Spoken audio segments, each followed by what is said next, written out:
এবং এটা নিয়ে বেশ কিছু সারপ্রাইজ আছে, সেটা আগে থেকে বলছি না। সুতরাং ঘটনা পাঠালেই আপনারা বুঝতে পারবেন। যখন সিলেক্টেড হবে তখন will definitely share it with you, এবং কি হবে না হবে সেটা জানিয়ে দেবো আপনাকে।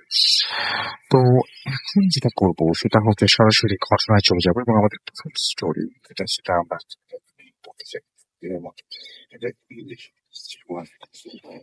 এটা আপনাদের ভালো লাগে।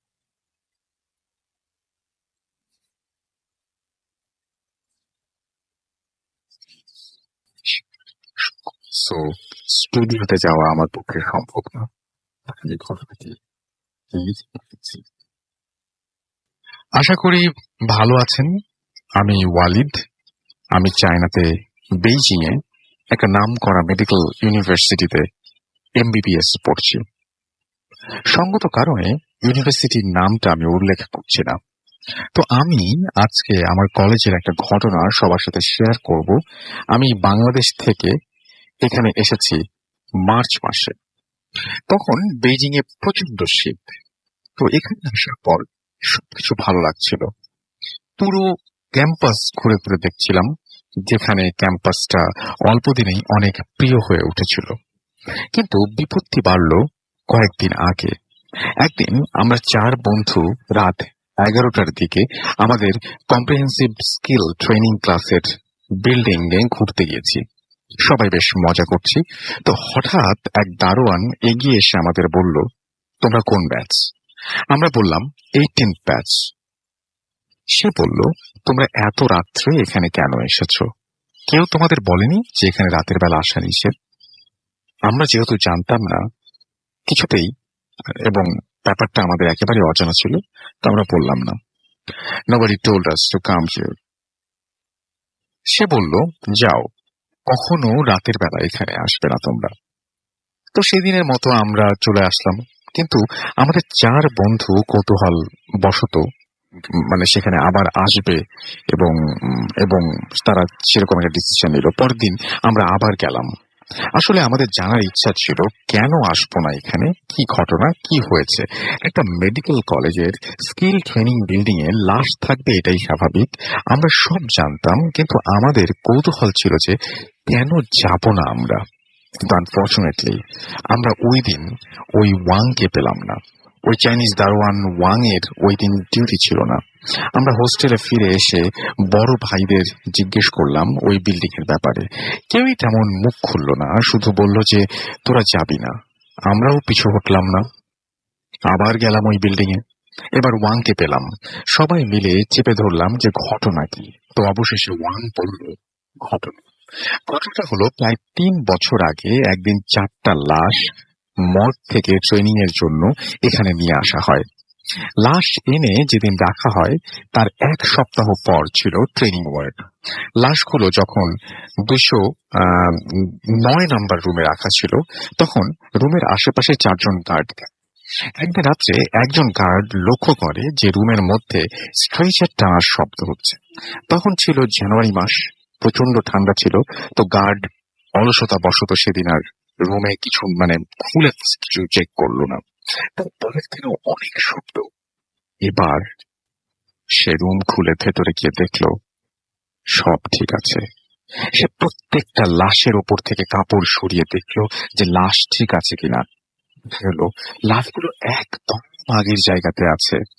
সে দরজা লক করে রুমের বাইরে চলে আসলো। বাইরে আসার কিছুক্ষণ পর সে হঠাৎ রুমের দিকে তাকিয়ে দেখল যে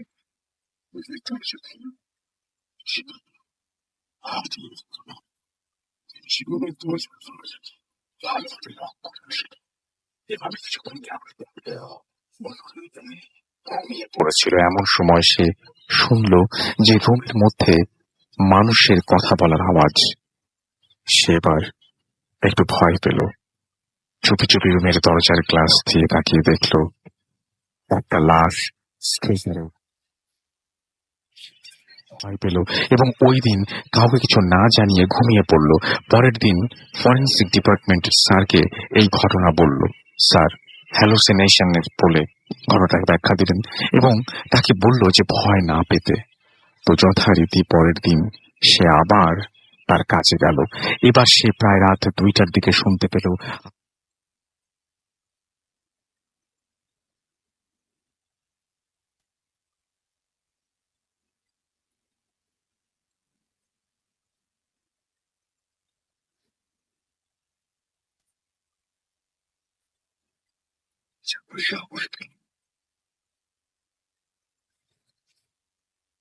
দরজা খুলে ভেতরে গিয়ে সোজা বসে থাকা লাশটার কাছে তার সাথে মানে তার সেই সাদা কাপড়টা সরাতে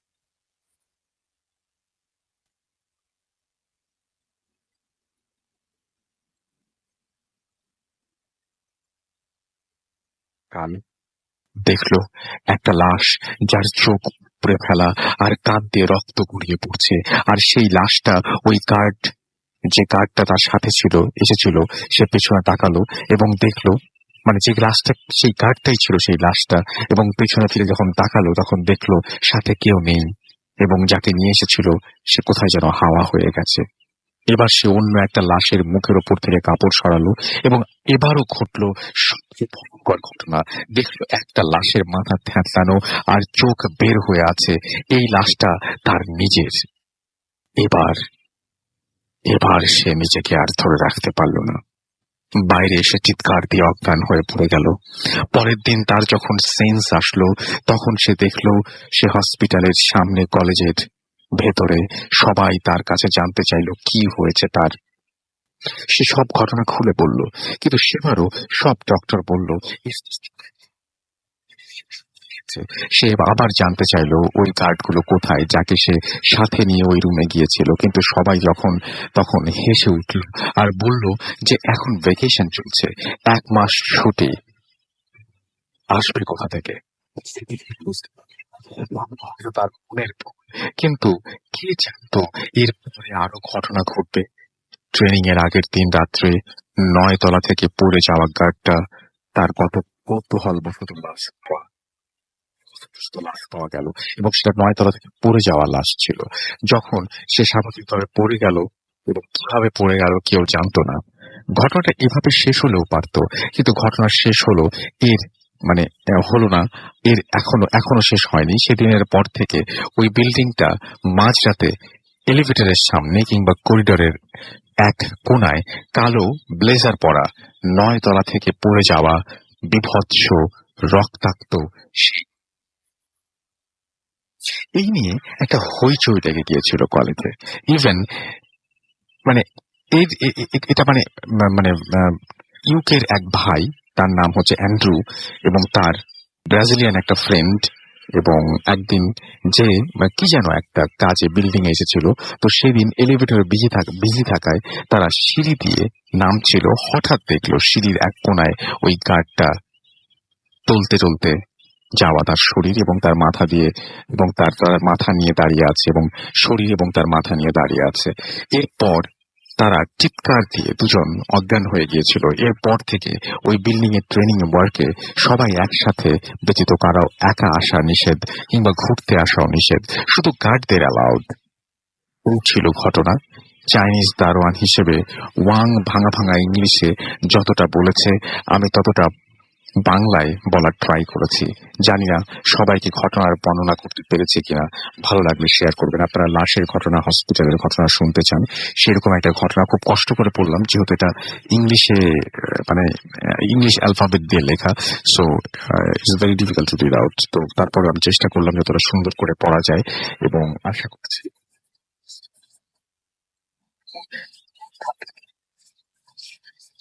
যখন লাশ দেখতে সেই রুমের মধ্যে সে ঢুকেছিল, সেই রুমের মধ্যে সে দেখল তারই মতো একজনকে হাতে নিয়ে এসেছিল, আর একজনকে, দুটি লাশ ছিল তাদেরই। এটা অনেক ভাবে অনেকে দেখেছে যে খাটিয়ার মধ্যে নিজের লাশ শুয়ে আছে, কিন্তু একজন গার্ড যে কিনা হসপিটালে রেগুলার ডিউটি করে, যার কিনা ভয় পাওয়ার কথা না, সে যখন হসপিটালের রুমের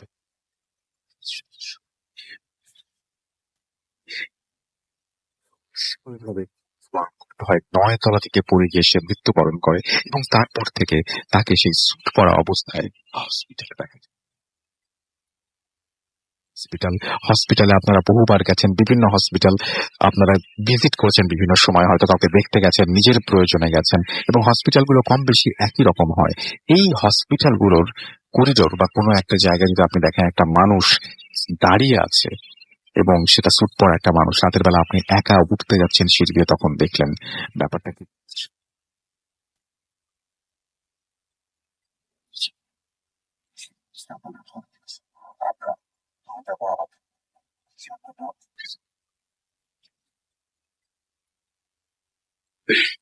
ধন্যবাদ রাসেল ভাই।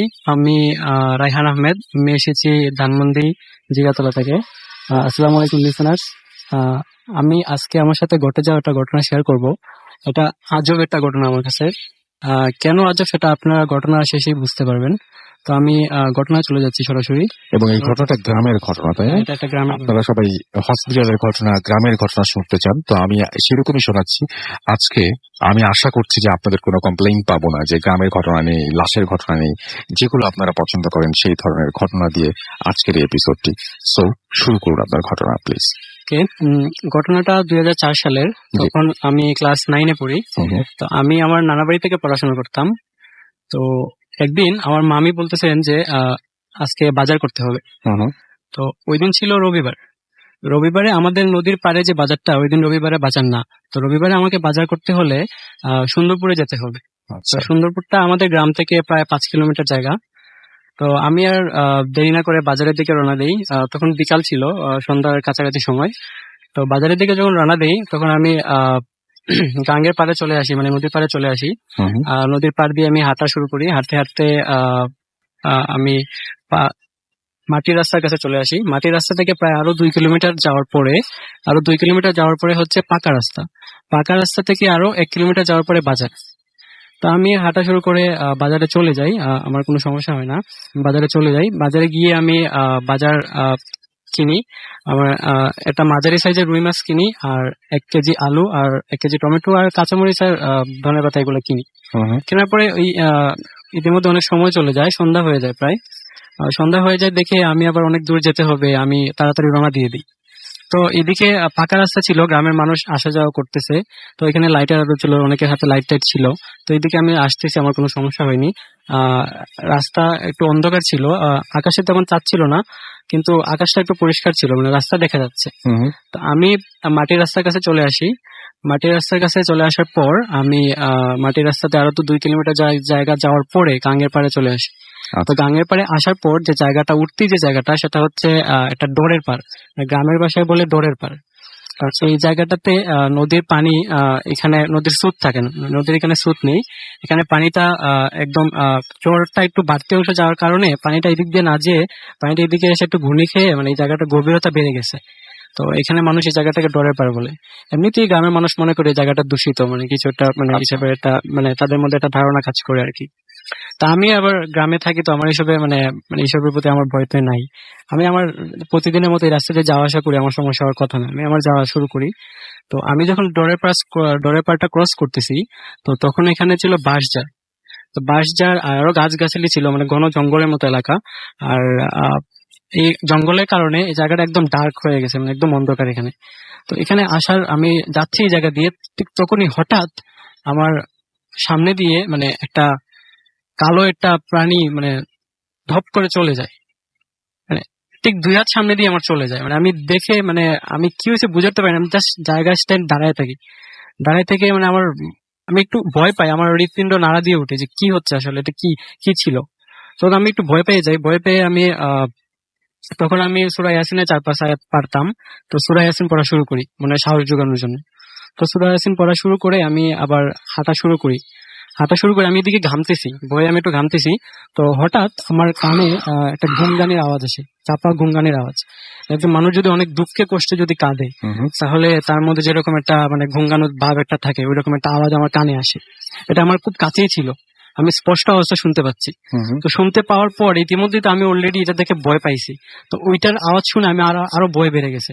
তখন আমি আর ওইখানে স্থির দাঁড়ায় থাকতে পারিনি। এখান থেকে আমি এক দৌড়ে মানে আমি তাকাই না, একদম দৌড় দিয়ে আমি একদম চলে আসি মাসুমের বাড়ির সামনে। ওইখানে আমার একটা পরিচিত ছেলে ছিল, ওদের বাড়ি ছিল ওইখানে মাসুম। তো ওদের বাড়ির কাছে আসা মাত্রই ওইখানে একটা লাইট জ্বলতেছিল, ওই 100 পরের লাইট টাইট হবে, এগুলো আগের লাইট আর কি। তো ওই লাইটটা আসার পর আমার ভয়টা কিছুটা কেটে যায়, কারণ লাইটের আলো দেখছি অলরেডি। তো আমি বাড়িতে চলে আসি, আমার আর কোনো সমস্যা হয় না। তো ঘটনাটা এখানে শেষ হলেই পারতো, কিন্তু ঘটনাটা এখানে শেষ হয়নি। তো আমি বাড়িতে আসার পর বাজারে ব্যাগটা নিয়ে যখন বাড়িতে আসলাম, আসার পর ঝুড়িতে আমি বাজারে ব্যাগটা ঢাললাম, মানে বাজারে যে বাজারগুলো এনেছি আমি সেগুলো ঝুড়িতে রাখলাম। তো রাখার পরে আমি যেটা দেখি সেটা হচ্ছে যে মানে আমার আলু আছে, টমেটো আছে, কাঁচামরিচ সবই আছে, কিন্তু আমার মাছটা নেই। আচ্ছা, মানে মাছটা কোথায় গেল? আমি তো রাস্তায় কোনো জায়গায় পড়েও যাই নাই, বা আমার ব্যাগটা ছিঁড়াও ছিল না, তাহলে আমার মাছটা গেল কোথায়? তো আমি মাছ নাই, যেহেতু বাজার করছি, মাছ ছাড়া বাজার করছি, আমি একটু টেনশনে পড়ে যাই মামি যদি আমার বকাঝকা করে। তো আমি মামি আসার পর মামিরে আমি সরাসরি মানে সত্য কথা বলে দিই যে এই ঘটনাগুলো ঘটছে। তো মামি আমার কথা শুনে আমি ভাবছি মামি আমাকে ঝাড়ি দিবে, মামি আমাকে ঝাড়ি দেয় নাই। মামি আমাকে বলতেছে যে এইখানে আরো নাকি এরকম ঘটনা ঘটছে, এই জায়গাটাতে, এই জায়গাটা একটু দূষিত, তো তুমি যেহেতু ঠিকঠাক মতো ফিরে আসতে পারছো আলহামদুলিল্লাহ। কি মনে হয় আপনার মাছটা আসলে কিভাবে উধাও হয়ে গেল? কি মনে হয় আপনার? আমার মনে হয় যে এটা হয়তো মানে হয়তো মুসলমান হিসেবে আমি মানে জিন আর মানুষে বিশ্বাস করি। আমার মনে হয় এটা কোনো ক্ষতি, মানে এটা কোনো খারাপ জিনের কোনো কারণে হয়তো এটা হয়েছে। এবং যে গোঙানি শব্দটা শুনেছিলেন সেটা কোনো মানুষের ছিল বলে আপনার মনে হয়?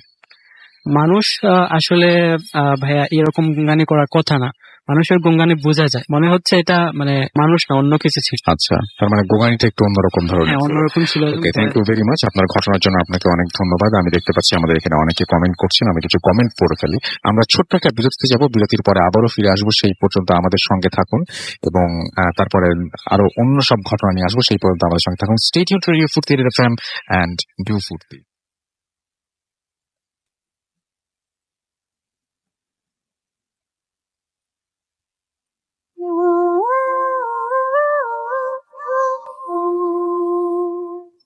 সালামু আলাইকুম রাসেল ভাই, আমি জানি আপনি ভালো আছেন, কারণ আপনি সবসময় ভালোর দলে।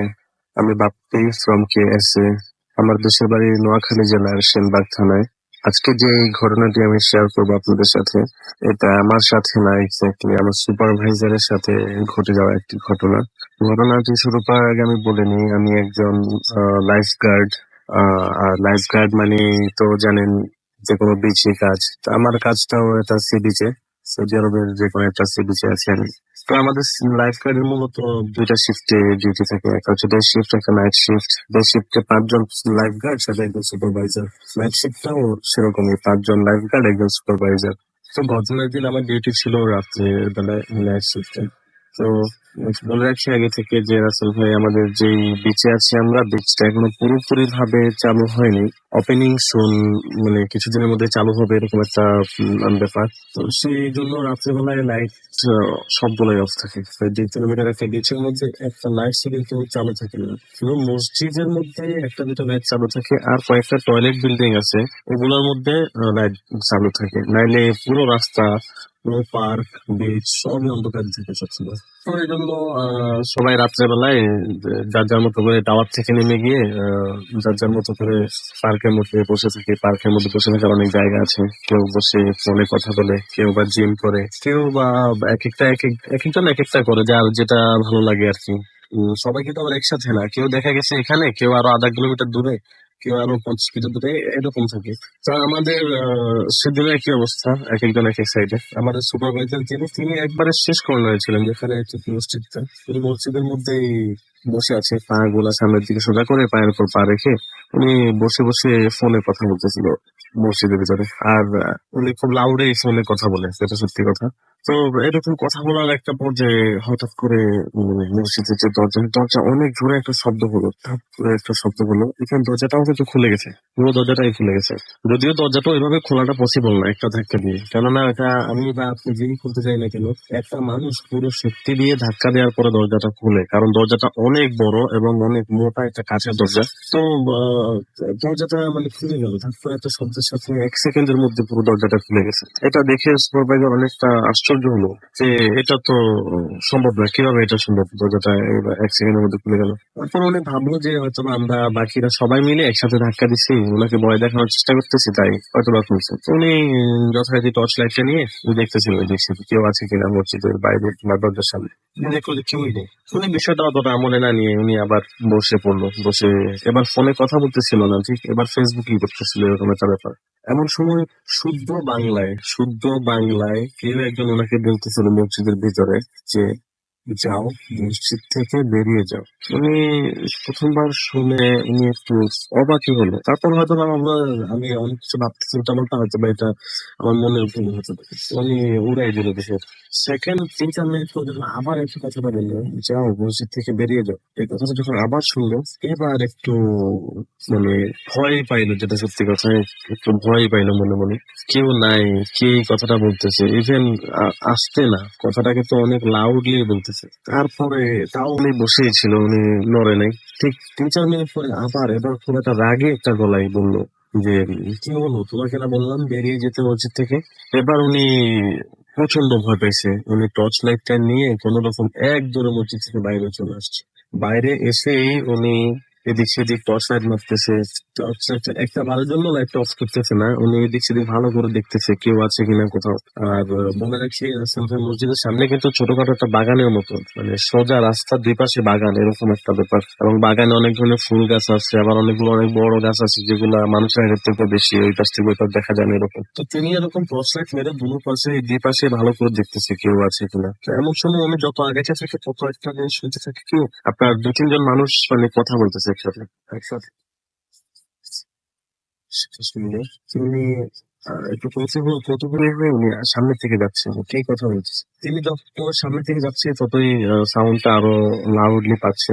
ইভেন উনি একটা জিনিস নোটিস করলো যে যে ভাষায় কথা বলা হচ্ছে, ভাষাটা কিন্তু বাংলা না, আরবিও না, ইংরেজিও না, মানে এমন একটা ডিফারেন্ট ল্যাঙ্গুয়েজ যেটা তিনি এর আগে কখনো শুনেনি।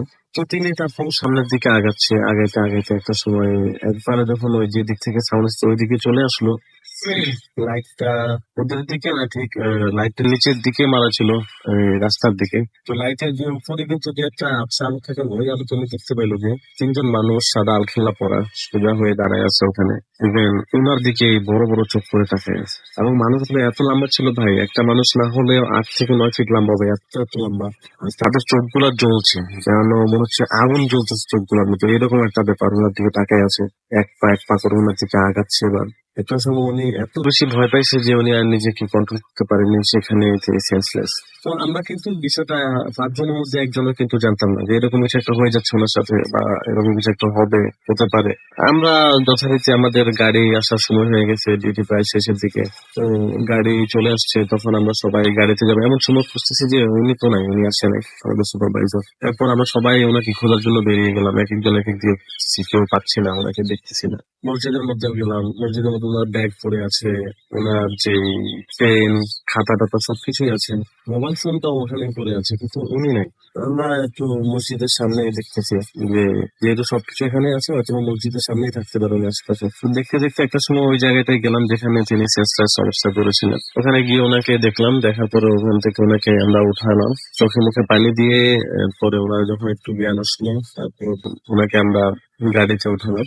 গাড়িতে উঠানোর পরে ওনাকে জিজ্ঞেস করলাম যে, ভাই কি হয়েছিল আপনার সাথে? তখন তিনি বলতে চাচ্ছিল না প্রথমে, তারপরে তিনি শেয়ার করলেন আর কি পুরো ঘটনাটা আমাদের সাথে। তো এই ছিল আমার ঘটনা রাসেল ভাই। যদি ভালো লাগে, যদি মনে হয় যে এটা শেয়ার করার মতো, তাহলে অবশ্যই লিসনারদের সাথে শেয়ার করবেন।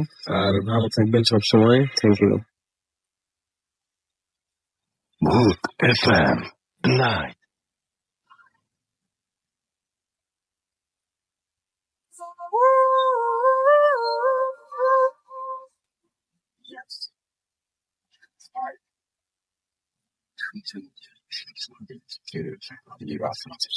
এবং আমার সাথে আছে মাসুম ভাই এবং আজকের অতিথিরা। কেমন লাগলো অডিও ক্লিপটি? যে অডিও ক্লিপটি শুনলেন সেটা সম্ভবত সৌদি আরবিয়া থেকে পাঠিয়েছেন, হ্যাঁ? তো আমার মনে হয় যে আপনাদের ভালো লেগেছে, এবং কেমন লেগেছে সেটা অবশ্যই ফেসবুকে আপনারা জানিয়ে দিবেন আমাদেরকে। এবং আমি আবার ছোট্ট করে একটু বলে দিই, যদি আমাদেরকে ইমেইল করতে চান, আমাদের ইমেল অ্যাড্রেস হচ্ছে which is WOTFM@RADIOFOYTI.FM। আপনার নাম, ঠিকানা এবং ফোন নাম্বার সহ আপনার জীবনে ঘটে যাওয়া বা আপনার জানা সেরা ঘটনা লিখে পাঠিয়ে দিন আমাদের কাছে। ঘটনার শুরুতে অবশ্যই উল্লেখ করুন যে ঘটনাটি আপনি স্টুডিওতে এসে শেয়ার করতে চান, নাকি আপনি চান আপনার ঘটনা আমরা পড়ে শোনাই। যারা দেশের বাইরে রয়েছেন তারা সরাসরি অডিও ক্লিপ পাঠিয়ে দিতে পারেন আমাদের কাছে। এবং যারা আমাদেরকে অডিও ক্লিপ পাঠাতে চান না, মানে ইমেইলই পাঠাতে চান, তারা সুন্দর করে লিখে ইমেলও পাঠিয়ে দিতে পারেন। তো এখন যেটা করবো সেটা হচ্ছে ফেসবুকে দুটো লিঙ্কও আপনাদেরকে জানিয়ে দেবো। আমাদের ফেসবুক লিঙ্ক হচ্ছে www.facebook.com/radio.fruity and www.facebook.com/radio.from.russell। এই দুটো অ্যাড্রেসে গিয়েও আপনি আমাদের পোস্টের নিচে লাইক, কমেন্ট, শেয়ার দিতে পারেন এবং অন্য সবাইকে, আপনার কাছে তো ঘটনা আছেই, যদি থাকে তাহলে তো পাঠাবেনই। আর আপনার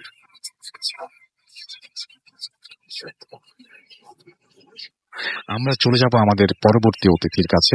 আপনার নামটা প্লিজ একটু বলবেন, তারপরে আপনার ঘটনায় যাবে। আসসালামু আলাইকুম রাসেল ভাই। আসসালামু আলাইকুম স্যার। আমি জুবার ধানমন্ডি থেকে এসেছি। তো কথা না বলে আমি আমার ঘটনায় চলে যাই। প্লিজ। ঘটনাটি আমার এক মামাকে নিয়ে, আমার সম্পর্ক নিয়ে, আমার মায়ের ফুফাতো ভাই। ঘটনাটা ঘটেছে 2015-এ ওনার সাথে ঘটেছে এবং ওনার ফ্যামিলির মেম্বারদের সাথেও ঘটেছে। ঘটনাটি ঘটেছে চাঁপাইনবাবগঞ্জের আমনুর এলাকায়। আমনুর এলাকাটা পুরো একটা বরেন্দ্র অঞ্চল, পুরো ফাঁকা মাঠ এবং মাঝে মাঝে কয়েকটা জনগোষ্ঠী এরকম আর কি। তো উনাদের বাসার ছিল আমনুরা কেন্দুলে। ওনাদের বাসার পাশেই ছিল একটা পুকুর, খুব গভীর না। পুকুরের কথা বললাম কারণ ঘটনার অধিকাংশই কিন্তু পুকুরের সাথে সংশ্লিষ্ট। তো পুকুরটা খুব বেশি গভীর ছিল না এবং পুকুরের চারপাশে অনেক গাছগাছালি ছিল এবং পুকুরের সামনেই ছিল বিশাল একটা বট গাছ এবং পুকুরের সামনেই ছিল আমার নানির বাসা। আচ্ছা। তো সেই সময় ধান কাটার সিজন চলছিল, যেহেতু বরেন্দ্র অঞ্চল, সবাই গ্রামে একটু একটু জমি চাষ করে। তো ধান কাটার সিজন চলছিল, তো একটা নিয়ম কি, যারা ধান কাটা মারা করে, যারা কৃষাণ, তাদেরকে খাবার দিয়ে আসতে হয়। কৃষাণের বাড়ি থেকে খাবার দিয়ে আসতে হয়। তখন আমার নানি, যেহেতু ওনার হাজবেন্ড বাসায় ছিল না, বিদেশে থাকে, তো উনি বললেন আমার মামাকে যে যেহেতু দুপুর বেলা হয়ে গেছে, কৃষাণেরা ওয়েট করছে, তুমি যাও খাবারটা দিয়ে আসো। তো সে যথারীতি খাবার নিয়ে রওনা দেয়। খাবার নিয়ে রওনা দেওয়ার সাথে সাথে সে অনেক দূর চলে যায় এবং সে পুকুরের পাশ দিয়ে যেতে হবে, যেহেতু তার বাসার সামনে পুকুরটা, পুকুরের পাশ দিয়ে যেতে হবে। তো কিছু দূর যাওয়ার পরে লক্ষ্য করে তার মানে তার সামনে না, তার পেছনে একটা ছাগল। তো নর্মালি তিনি কিছু মনে করেন নাই, কারণ এরকম ছাগল হতেই পারে, বিকজ অনেক ছাগল থাকে পথারে মানুষের পিছনায়, যেহেতু ওখানে গ্রামও আছে, সেরকম উনি কিছু মনেই করেন নাই। তো উনি চেষ্টা করেন ছাগলটিকে তাড়িয়ে দেবার। তো কোনোভাবেই উনি ছাগলটিকে তাড়াতে পারছিলেন না। উনি অনেক চিন্তিত হয়ে গেলেন যে কার ছাগলটা হতে পারে, ছাগলটা তো অন্য মানুষের হলে টেনশন করবে। তখন সে ছাগলটাকে একটা ঢেল ছুঁড়ে মারে আর কি। ঢিল মারেন? হ্যাঁ, একটা ঢিল ছুঁড়ে মারে ছাগলটার দিকে, যাতে ছাগলটা চলে যায়। ঢিল ছোড়ার সাথে সাথে রাসেল ভাই, ভোর দুপুর বেলা, মানে একদম দুপুর বেলা, আশেপাশে কোনো বাড়ি ছিল না। তো ঢিল ছোড়ার সাথে সাথে ছাগলটা কুকুর হয়েছে। এটা আপনি শিওর? একদম শিওর, আচ্ছা। যেহেতু তার সাথে ঘটেছে এবং আমি শুনেছি, আমি তার থেকে শুনেছি, তার ফ্যামিলির কাছ থেকে শুনেছি। আচ্ছা। তো উনি প্রচন্ড ভয় পেয়ে যায়, প্রচন্ড ভয় পেয়ে যে উনি ওই খাবারটা ফেলে দিয়ে বাসে পালিয়ে আসে, দৌড়ে বাসে চলে আসে। তো নর্মালি উনি সেদিন ওনার ফ্যামিলির সাথে ঘটনাটা শেয়ার করে নাই। তো সেদিন রাতে সে শুয়ে আছে, রাত 1টা কি 2টা নাগাদ সে শুয়ে আছে। হঠাৎ তার ঘুম ভেঙে যায়। ঘুম ভেঙে যায় এই কারণে যে কেন মনে হয় যে তার বুকে কিছু একটা ভর করে আছে, পাহাড় পরিমাণ, মানে ভারী। আচ্ছা। চোখ খুলতে উনি দেখেন একটা অদ্ভুত প্রাণী তার বুকের উপর শুয়ে আছে এবং চোখ লাল লাল করে তার দিকে অবাক, মানে তার দিকে হিংসাত্মক দৃষ্টিতে তার দিকে তাকিয়ে আছে। সে কথা বলতে পারছিল না, সে শুধু গুঙাচ্ছিল। তার গুঙ্গানের আওয়াজ পেয়ে পাশের ঘরে নানি ছিল, নানি আসে। তো তাকে সে সময় সেন্সলেস অবস্থায় পাওয়া যায়। তো ওনার যখন জ্ঞান ফিরে তখন ওনাকে বলা হয় যে তার সাথে কি হয়েছে, কেন সে গুঙাচ্ছিল এবং কেন তার হঠাৎ করে জ্ঞান অজ্ঞান হয়ে গেল। তখন সেই ঘটনাটি তখন সে বলে যে আমার সাথে ওরকম ঘটেছিল, আমি খাবার দিতে গিয়েছিলাম, তখন এরকম ঘটনা ঘটেছিল, আর এখন এরকম আমার সাথে ওই প্রাণীটাই, অদ্ভুত এক প্রাণী, মানে ওটা হচ্ছে ছাগলের মতোই প্রায়, কিন্তু অদ্ভুত, মানে অন্য রকমের আর কি, যেটা থেকে প্রচন্ড ভয় পেয়ে গেছিলেন উনি। তো পরবর্তীতে উনি একটু অ্যাবনর্মাল হয়ে যায়। তখন ওনার গায়ে জ্বর আসে, প্রচন্ড জ্বর। তখন ওনাকে একটা হুজুরের কাছে নিয়ে যাওয়া হয়। তো হুজুর বলে যে এটা কোনো নর্মাল ছাগল বা নর্মাল কোনো প্রাণী না, এটা একটা জিন ছিল যে ওই পুকুরে বাস করতো এবং তাকে ভালো লেগেছিল বলে তার পিছু ধাওয়া করেছিল এবং সে তাকে ছাড়বে না, তাকে তার অনেক ভালো লেগেছে এবং এবং তিনি সেটা বলছেন যে আহ, ওনাকে ঢিল ছুঁড়ে মানায়, মানে ওই ছাগলটিকে ঢিল ছুঁড়ে দেওয়ায় তার প্রচন্ড রাগ হয়েছে এবং সে তার ক্ষতি করবে, সে তাকে ছাড়বেন। তখন হুজুরকে বলা হয়, দেখুন আমার তো একটাই সন্তান, 6টা বোনের পর একটা মাত্র ছেলে, তো অনেক আদর ছিল, যার কারণে হুজুরকে অনেক আহ আপত্তি মিনতি করে বলা হয় যে যে করে হোক এটা একটা সমাধান বের করেন। তখন হুজুর বলে যে ঠিক আছে, ওনাকে তাবিজ কবজ করানো হয় এবং তাবিজ কবজ করানোর পর ওনার সাথে সেরকম কোনো ঘটনা ঘটেনি, কিন্তু এখনো উনি ওই পুকুরের মাঝে বসে থাকে অদ্ভুত ভাবে, তাকে রাতের বেলা বসে থাকে। তো এই ঘটনা এখানে শেষ হয়ে গেলে ভালো হতো, কিন্তু তার ফ্যামিলির সাথে ঘটে যায় নির্মম এক ঘটনা। একদিন আমার নানি, ওনার মা এশারের আজান দিয়েছে, উজু করার জন্য ওই পুকুরে যায়। পুকুরে যাওয়ার সেই সময় ছিল শীতকাল এবং ইভেন আমি স্টিল নাও সেই সময় ওনাদের বাসায় বেড়াতে গিয়েছিলাম। আমার আম্মু আব্বু আমার ছোট বোন সবাই মিলে গিয়েছিলাম বেড়াতে ওনাদের বাসায়। তো উনি উজু করছেন, উজু করতে করতে উনি হঠাৎ করে পুকুরের মধ্যে পড়ে যায়। এমন তো না যে পুকুরটা অনেক গভীর, পুকুরটা একদমই অগভীর, মানে পুকুরে কেউ ডুবে যাবে এরকম গভীর না। তো উনি পুকুরের মধ্যে পড়ে যায় এবং সেই সময় ছিল শীতকাল, কিছুতেই তো উনি পুকুর থেকে উঠতে পারছিলেন না। উনি অনেক চেষ্টা করছিলেন কিন্তু পুকুর থেকে উঠতে পারছিলেন না।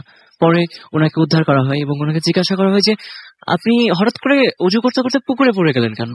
তো উনি বললেন যে কে যেন মনে হলো যে কে যেন আমাকে পিছন থেকে একটা ধাক্কা দিল, কিন্তু তাকে কে ধাক্কা দিবে, তার পিছনে তো কেউ ছিল না।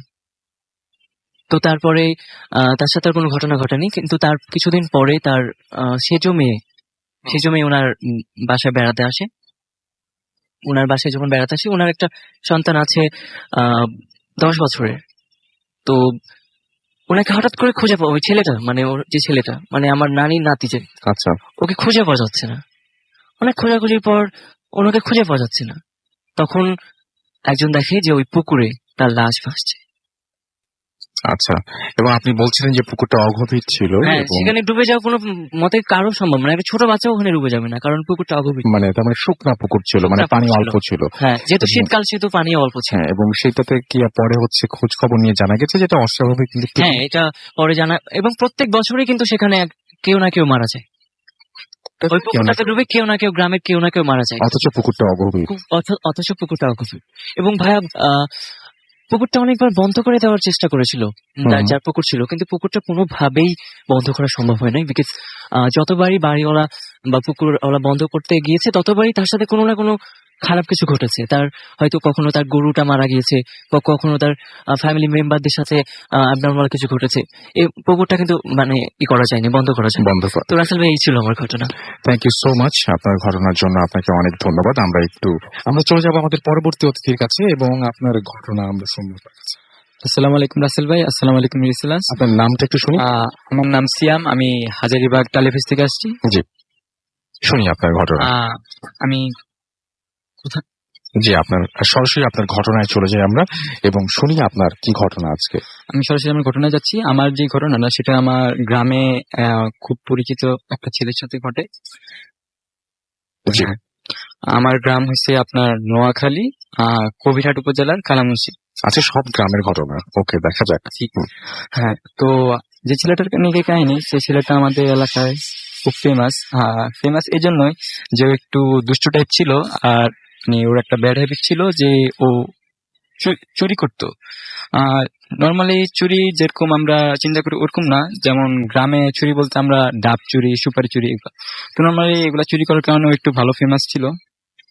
তো নর্মালি ও এরকম এক রাতে এক বাড়িতে ডাব চুরি করতে গেল।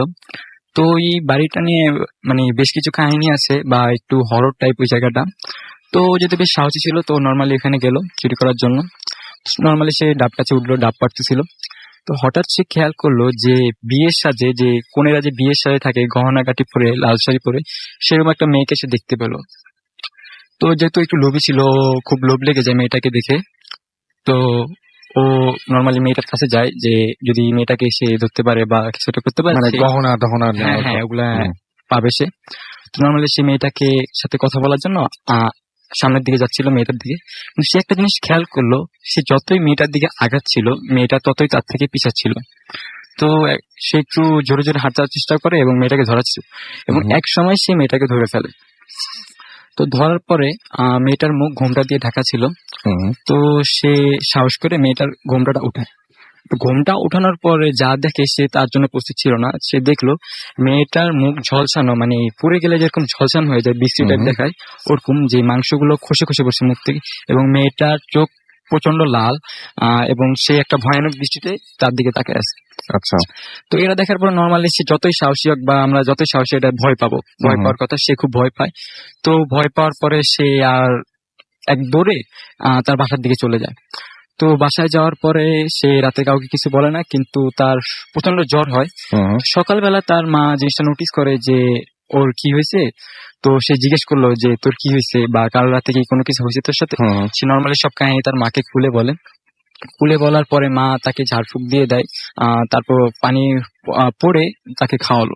তো খাওয়ানোর পরে দেখলো যে তার জ্বর কিন্তু কমছে না, মানে কাল রাত থেকে যে তার জ্বর হয়েছে সেটা কিন্তু কমছে না। তো এটা হওয়ার পরে তার মা করলো কি, তাকে নিয়ে একটা হুজুরের কাছে গেল। আচ্ছা। যাওয়ার পরে হুজুর দেখলো, তাকে ফুটো দিয়ে দিল, এবং হুজুর বলল যে দেখেন, ওকে যেটা আসর করছে বা ওর সাথে যেটা ঘটছিল সেটা খুব খারাপ একটা জিনিস ছিল, এটা ওকে ছাড়বে না। তার মা রিকোয়েস্ট করে বললো যে আমার একমাত্র ছেলে, এটা মানে কিভাবে কি করবেন হুজুর, একটু দেখেন। তো তার হুজুর তখন বললো যে না, এটা কোনোভাবে পসিবল না। তো নর্মালি তারা চলে গেল। তো এরকম টানা কয়েকদিন তার জ্বর হতে থাকলো, এবং এক সময় হয় কি যে ছেলেটা মারা যায়। তো নর্মালি এই কাহিনী এখানে শেষ। মানে আমার এই ফার্স্ট স্টোরি। আমার একটা স্টোরি আছে, সেটা কি আমার যে সেকেন্ড স্টোরিটা, সেটা হচ্ছে খুব রিলেটিভ, মানে আমার বলতে গেলে আমাদের ফ্যামিলির সাথে ঘটা। আমাদের ফ্যামিলির সাথে বেশ কিছু ঘটনা আছে, যেহেতু গ্রাম অঞ্চল, নর্মালি এরকম কাহিনী হয়ে থাকে। তো এই ঘটনাটা ঘটছে হচ্ছে আমার দাদার সাথে। তো আমার দাদা, মানে আমার বাবারা টোটাল 6 ভাই ছিল। আচ্ছা। হ্যাঁ, আগের যুগে মানুষ একটু বেশি সন্তান নিত, কিন্তু আমার দাদার মানে এমন কিছু সন্তান হয়, মানে হয় না বিকলাঙ্গ, হয় না প্রতিবন্ধী টাইপ হয়ে যায়। জন্মানোর সময় এরকম কিছু হয়েছে। তো হওয়ার পরে লোক জানাজানির ভয়ে তাদের করে কি মেরে ফেলে, মানে তাদেরকে মেরে মানে আমাদের বাড়ির পিছনে একটা গর্ত বা ডোবা টাইপ থাকে না, ওইখানে ফেলে দেয়। আসলেও? জি, এটা সত্য কাহিনী। মানে ফেলে দেয়, তখনকার যুগে হয়তো আর কি, যে মানে রেসপেক্টেবল একটা ফ্যামিলি, তার এরকম কিছু হলে তাদের কাছে ওয়েird লাগতে পারে জিনিসটা। তো যার কারণে এটা জানাজানি না হয়, এজন্য তো এটা ফেলে দেয়। ফেলে দেওয়ার পরে কবর দেয় না, মানে রাসেল ভাই যে হয় না যে এরকম কিছু হলে মানুষ কিন্তু কবর দেয়, কিন্তু কবর দেয় না, নর্মালি ফেলে দেয় গর্তের ভিতর বা মাটি চাপা দিয়ে দেয় ওখানে। তো কাহিনীগুলো ওইখান থেকেই শুরু হয় যে আমার দাদা এক রাতে বাজার থেকে, মানে রাত করে বাজার থেকে মাছ নিয়ে ফিরছিলেন। তো আমার ফ্যামিলিটা একটু রিচ ফ্যামিলি ছিল, যেমন আমার দাদা ছিলেন হচ্ছে চেয়ারম্যান ছিলেন আমাদের এলাকা। তো নর্মালি উনি মাছ নিয়ে ফিরছিলেন। তো আমাদের যে বাড়ির ডিস্টেন্স বা বাড়ির যে বর্ণনাটা দিয়ে দিই, ওটা দিলে বুঝতে পারবেন যে কাহিনীটা কিভাবে কি। তো আমাদের বাড়িটা বাজার থেকে একটু দূরে, এবং বাড়ির পাশে একটা মসজিদ আছে, এবং মসজিদের পাশেই নর্মালি কবরস্থান, আমাদের ফ্যামিলি কবরস্থান বা আশেপাশের কবরস্থান গুলো আছে। কবরস্থানের সামনে একটা বিশাল একটা পুকুর, আর পুকুরের পাড়েই যে একটা তেঁতুল গাছ আছে। এই তেঁতুল গাছ নিয়ে রাসেল ভাই অনেক কাহিনী আছে, যেটা নেক্সট টাইম আসতে শোনানো যাবে। তেঁতুল গাছ, তারপরে আপনার কিছু ঝোপঝাট, এবং তারপরে একটা ডোবা, তারপরেই তার পাশে আমাদের বাড়ি। তো দাদা নর্মালি পুকুর ক্রস করে, মানে কবরস্থান ক্রস করে, পুকুর ক্রস করে নর্মালি ওই ডোবাটার সামনে যখন আসছেন, তখন তিনি খেয়াল করলেন যে কিছু একটা মানে তাকে টানছে, ডোবার দিকে টানছে। তো নর্মালি তিনি যতটা জোরে হাঁটছিলেন, মানে ততটাই তিনি ডোবার দিকে যাচ্ছিলেন। আচ্ছা। তো একসময় টানতে টানতে এমন হয় যে তাকে ওই ডোবাতে নামায় ফেলায় কিছু একটা। তো নর্মালি দাদা জিনিসটা বুঝতে পারে, যদি গ্রামের লোক, তো সে নর্মালি দোয়া পড়েন। দোয়া পড়ার পরে কিছুটা হালকা হয়, যে দেখছে যে যে টানছিল জিনিসটা সেটা টানছে না। তিনি নর্মালি উঠেন। উঠার পরে তিনি বাসার দিকে চলে যান। চলে যাওয়ার পরে এই তার সাথে ফার্স্ট যে কাহিনী ঘটে, মানে আচ্ছা। এরপরে তার সাথে যে ঘটনা ঘটে, তিনি নর্মালি যেহেতু গ্রামের লোক, তিনি মাছ ধরা তার খুব শখ ছিল। তো নর্মালি তিনি একদিন মাছ ধরতে যান। আমাদের বলে রাখা ভালো যে আমাদের গ্রামে একটা খাল আছে। তো আর মাছ ধরতে হলে মানুষ বেশিরভাগ ক্ষেত্রে যা করতো, একটা নৌকা রাখে নিজস্ব। তো আমার দাদা নর্মালি নৌকা দিয়ে মাছ ধরেন। তো তিনি যা করছিলেন যে একদিন এরকম রাতে মাছ ধরছিলেন নৌকা নিয়ে। তো ধরতে ধরতে তিনি খালে, যেহেতু খালে বেশি মাছ পায়, যার কারণে তিনি খালে মাছ ধরতেছিলেন। তো আমাদের গ্রামে একটু দূরে, মানে গ্রামের সাইড একটা জায়গা আছে, খাল দিয়ে ওই জায়গায় যাওয়া যায়, কিন্তু মানে ওই জায়গাটা একটু হরর টাইপ আর কি, ওখানে বেশ কিছু কাহিনী আছে। তো নর্মালি দাদা মাছ ধরতে ধরতে এক সময় ওই জায়গায় চলে যায়, কিন্তু তিনি সেটা খেয়াল করেননি যে তিনি ওই জায়গায় যাচ্ছেন। আচ্ছা। তো ওই জায়গায় যাওয়ার পর যেটা হয় যে তিনি খেয়াল করতেছেন যে তিনি এতক্ষণ যা মাছ পাইতেছিলেন তার থেকে তিনি ডাবল মাছ পাইতেছিলেন। তো এটা হওয়ার পর দাদা খুব খুশি হয়ে গেলেন যে এখানে তো ভালোই মাছ হয়, তিনি অনেকক্ষণ মাছ ধরলেন। তার যে মাছের ঝুড়ি ছিল সে মনে করলো যে আমি এত মাছ ধরলাম, আমার অবশ্যই মাছের ঝুড়ি ফুল হয়ে গেছে, মানে ভর্তি হয়ে গেছে। তো তিনি একবার লুক করলেন, মানে পিছে লুক করলেন, যে ওই ঝুড়িটার দিকে তাকালেন। হ্যাঁ, তাকালেন, দেখলেন যে কিরকম কি হয়েছে। তিনি খেয়াল করলেন যে বড় জোর একটা বা দুইটা মাছ ওখানে আছে। তিনি দেখে বেশ অবাক হয়ে গেলেন যে কাহিনী কি, আমি এতক্ষণ ধরে নিম্ন হলো রাসেল ভাই যে 1 ঘন্টা যাবত তিনি সেখানে মাছ ধরতেছিলেন, নিম্ন হলো 100 বা 200টা মাছ পাওয়ার কথা তিনি যেভাবে বললেন। তিনি অবাক হয়ে গেলেন যে এতগুলা মাছ গেল কই। তিনি বেশ অবাক হয়ে গেলেন। তো অবাক হওয়ার পরে তিনি তখন খেয়াল করলেন যে তিনি ওই জায়গাটা এসে পড়ছেন। তো তিনি বেশ ভয় পেয়ে গেলেন, দোয়াটা পড়লেন। তিনি এবার বললেন না, এখন আর মাছ ধরা ঠিক হবে না, যেহেতু রাত অনেক হয়ে গেছে। তো তিনি নর্মালি ব্যাক করলেন বাসার দিকে। তো ব্যাক করার সময় তিনি নৌকা টোকা ওখানে রেখে তিনি যে 2টা মাছ ছিল সেটা নিয়ে নর্মালি তিনি বাসার দিকে আসছিলেন। তো নর্মালি যেটা বলছিলাম যে ভাই, ওই যে আমাদের তেঁতুল গাছ আছে পুকুর পাড়ের পাশে, তেঁতুল গাছ নিয়ে বেশ কিছু কাহিনী। তো দাদা যখন কবরস্থান ক্রস করে পুকুর পাড়ের সামনে আসছে বাসা যাওয়ার জন্য, তখন তিনি একটা জিনিস খেয়াল করলেন যে হঠাৎ করে জোরে বাতাস শুরু হয়ে গেছে। মানে নর্মালি ঝড়ের টাইম না, নর্মালি সিজন শরৎকাল টাইম। তো এই সময় এত ঝড় হওয়ার কথা না, যেহেতু গ্রীষ্মকাল না, ঝড় হওয়ার কথা না। একটা ঝড়ের মতো একটা বাতাস তাকে ওই তেঁতুল গাছের দিকে ঠেলতেছিল।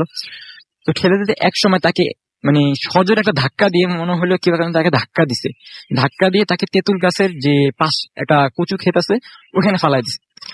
তো উনি এটাতে বেশ মানে ভীষণ ভয় পেয়ে যায়। ভয় পাওয়ার কারণে উনি হঠাৎ করে আয়াতুল কুরসি মানে ভয় পাওয়া যাওয়ার কারণে তিনি আয়াতুল কুরসি পড়েন, দোয়াটা পড়েন। পড়ার পরে দেখলেন যে না, সিচুয়েশন নর্মাল হয়েছে। নর্মাল হওয়ার পরে তিনি আর মাছ খেয়াল করেন না বা কোনো কিছু খেয়াল করেন না, তিনি নর্মালি বাসার দিকে হাঁটা শুরু করলেন। তো নর্মালি এটা তিনি পরে সবাইকে শেয়ার করলেন।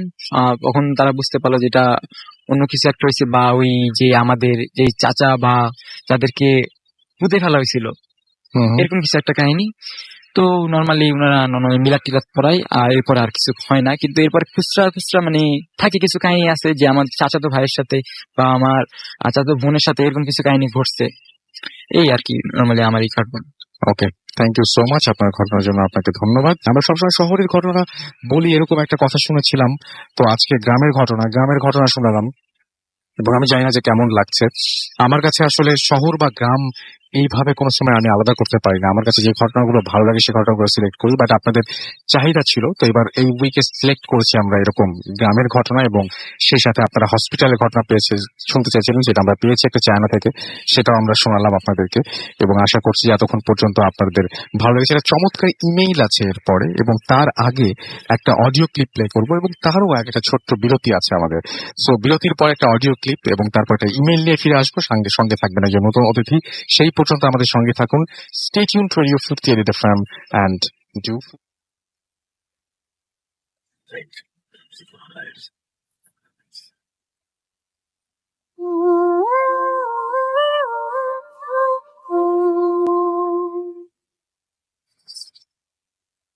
আসসালামু আলাইকুম রাসুল ভাই। আমি আমার নাম প্রকাশ করতে চাচ্ছি না, কিন্তু আমি শহরে থাকি এবং আমার হোম ডিস্ট্রিক্ট চিটাগং। আজকে যে ঘটনাটি শেয়ার করতে চাচ্ছি এটি আমার কোনো ঘটনা নয়।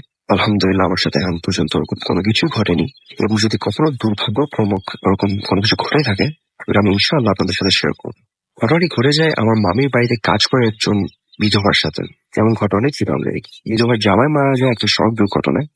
রিক্সা চালকের প্রফেশন, অ্যান্ড ওনার মৃত্যু ঘটে যখন ওনার মাথার উপর থেকে ট্রাক চলে যায়। ঘটনার নিচে যাওয়ার আগে আমার মামি গ্রামের একটু বর্ণনা দেওয়া লাগে। আমি আমার মামি গ্রামের নামটা চাই না, কিন্তু গ্রামটি আপনার সমুদ্র খুবই কাছে। ইনফ্যাক্ট আমার মামির বাসা থেকে সমুদ্র অ্যাপ্রক্সিমেটলি 1 কিলোমিটার হবে। আমি প্রিটি শিওর যারা শিলংয়ে থাকে তারা অলরেডি বুঝেও গেছেন আমি কোন জায়গায় কথা বলতেছি। যাক, এখন ঘটনা আসা যাক। ঘটনাটি এরকম একদিন রাতেই ঘটে। মহিলা ঘুমাচ্ছিল, অ্যান্ড বাইরে পানি পড়ার শব্দ শুনে আমার ঘুম ভাঙার পরে যখন উনি কনসেন্ট্রেট করে শুনে, আমার কাছে জিনিস একটু উইয়ার্ড লাগে। বিকজ বাইরে পানি পড়ার শব্দটা এমন ছিল যে ওনার হাজবেন্ড যখন বেঁচে ছিল, উনি যখন সারাদিন কাজ শেষে বাসায় আসতো, বাসায় এসে পাটা ধুতো, তখন যখন পানি পড়ার আওয়াজ হলো মনে হচ্ছে ওরকমই লাইক বাইরে কেউ পা দিচ্ছে।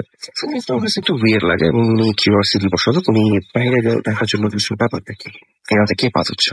সো বাইরে বের হয়ে উনি যা দেখে ওয়াজ বাইরে একজন পুরুষ দাঁড়ানো, ওনার পিঠ ওনার দিয়ে করা, পরে একটা লুঙ্গি, গায়ে একটা সেলু গেঞ্জি, ওর মাথায় একটা সো পেছন থেকে দেখে মনে হচ্ছে এটা আমার হাজবেন্ড। হয়তো উনি আমার হাজবেন্ডকে খুব বেশি ভালোবাসতো যে কারণে ওনার মাথায় তেমন এটা কাজ করতেছিল না যে ওনার হাজবেন্ড তো মারা গেছে। উনি ওনাকে দেখে পিছু থেকে ওই পুরুষটাকে দেখে ওনার হাজবেন্ড মনে করে উনি ওনার কাছে যায়, কাছে গিয়ে ওই পুরুষের কাঁধে হাত দিয়ে ফেলে। কাঁধে হাত দেওয়ার সাথে সাথে ওর শরীরটা ওনার দিকে ফিরে তাকায় উনি যা দেখে it was the face of a husband. এবং ওনার হাজবেন্ড, আমি বলেছি ওনার হাজবেন্ডের মাথার উপর দিয়ে তাকে চাকা চলে গেছে এবং ওই চেহারাটা, ওই বিভৎস চেহারাটা উনি দেখতে, ইট ওয়াজ টু মাচ ফর হার। উনি এটা দেখে সহ্য করতে না পেরে অজ্ঞান হয়েছে। ঘটনাটা এখানে শেষ হয়, হয়তো শেষ হওয়ার জন্য ভালো হইতো। পরে যা ঘটে লাইক ওনার যখন জ্ঞান ফিরে উনি নিজেকে একদম একটা ভাটাতে শুয়ে থাকতে আবিষ্কার করে। উনি উঠে বসে এবং উঠে বসে যা দেখে was even worse than what she saw earlier. উনি দেখে যে ওনার চারপাশে যে লোকটিকে উনি ওনার বাসার বাইরে দেখেছিল ওরকমই 7-8 জন ওনাকে পুরো করে ঘোরাচ্ছে এবং উনি উঠে বসাতে ওরা সবাই দোয়ানো বন্ধ করে ওনার সামনে স্টিল ভাবে দাঁড়িয়ে থাকে। দাঁড়িয়ে কিছুক্ষণ ওনার সাথে আই কন্ট্যাক্ট হওয়ার পরে ওরা এক একজন হাসা শুরু করে। সবাই যে একসাথে এক রেতে হাসতেছে ওরকম না, যে যার মতো হাসতেছে, কিন্তু সবাই দেখতে হয় একই লোকের মতো। এদিকে মহিলা তো ভয় পেয়ে অবস্থা খারাপ। তারপর যা ঘটে ওই 8 জনের মধ্যে কয়েকজন ওনাকে ধরে ওনার ঘাড় ধরে মনে করে ভাটার কাদা খাওয়ানো শুরু করে। The woman had enough. উনি এগুলো আর বেশি সহ্য করতে না পারেন, উনি আবার জ্ঞান হারায়। পরের দিন ওরা যখন জ্ঞান ফিরে উনি ওনার নিজেকে হসপিটালে আবিষ্কার করেন। ওনার পুরো শরীর ফুলে গেছিল, ওনার শরীর থেকে নাকি অনেক কাদা বের করা হয়েছিল বিকজ ওনাকে প্রচুর কাদা খাওয়ানো হয়েছে অ্যাপারেন্টলি। পরে মহিলা যখন হসপিটালে ডিসচার্জ হয় উনি হসপিটাল থেকে উনি আর গ্রামে ফিরে আসেনি, উনি গ্রাম ত্যাগ করে। কিন্তু ওটার পর উনি কোথায় গেছে না গেছে ওটার ব্যাপারে আমার কিছু জানানো হয়নি, সেই হিসেবে আমি আপনাদেরকেও কিছু বলতে পারছি। যাই হোক, আমি জানি ঘটনাটি ওরকম লম্বা ছিল না, আমি জানিও না তো ভালো কিনা। যদি শেয়ার করার মতন উপযুক্ত মনে হয়ে থাকে তাহলে প্লিজ শেয়ার করবেন। অ্যান্ড সবার কাছে আমি দোয়া কামনা করবো বিকজ আমার সামনে এক্সামস আছে। সো সবাই আমার জন্য দোয়া করবেন, ভালো থাকবেন, আল্লাহ হাফিজ। Mood FM. The night comes alive.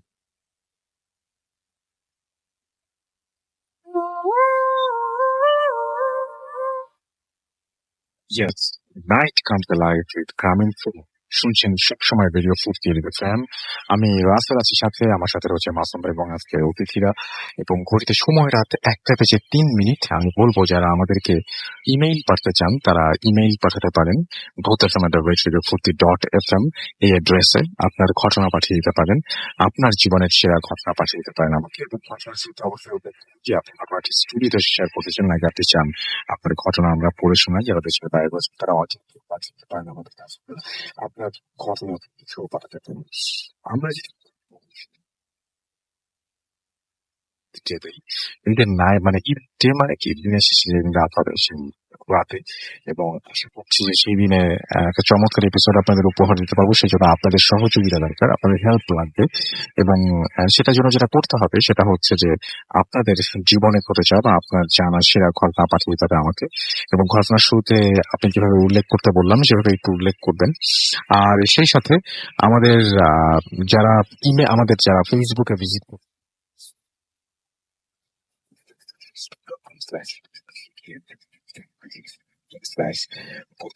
Rasel, তো এই হচ্ছে আমাদের অ্যাড্রেস আর এই হচ্ছে আমাদের সবকিছু। এখন যেটা করব একটা ইমেইলে যাব এবং এই ইমেইলটা আমি পড়ে শোনাচ্ছি, আমাদের পাঠানো একজন লিসেনারের ইমেইল, এবং আশা করছি এই ইমেইলটা আপনাদের ভালো লাগবে। পড়ে শোনাচ্ছি। আসসালামু আলাইকুম রাসেল ভাই, কেমন আছেন? নিশ্চয়ই ভালো আছেন আল্লাহর রহমতে। আমি ভালো থাকার আপনি ভালো থাকার চেষ্টাও করেন, এটাও জানি। আমি মোহাম্মদ আল শাহরিয়ার রুবেল, ঢাকার দক্ষিণ কেরানীগঞ্জ থানার কুন্ডা ইউনিয়ন জাজিরা গ্রামের বাসিন্দা। তারপরে তিনি তার মোবাইল নাম্বার দিয়েছেন। আমি পেশায় একজন ফার্মাসিস্ট এবং নিজ ফার্মেসি থাকায় স্টুডিওতে আসার সময় না পাওয়াতে ইমেলটা পাঠাতে হলো। নিজের সাথে ঘটে যাওয়া কয়েকটি ঘটনা আছে। যদি এই ঘটনাটি পড়ে শোনান, নেক্সট উইকে আবার ঘটনা পাঠাবে। আমি তবে সরাসরি ঘটনায় চলে যাই। আগে বলে নেই, ছোট্টবেলা থেকে আমার সাথে একটা মেয়ে জিন ছিল। আমি তার মুখ কখনো দেখিনি, কারণ তার মুখ সাদা কাপড়ে ঢাকা থাকতো। প্রতি রাতে সে আমায় ডাকতো।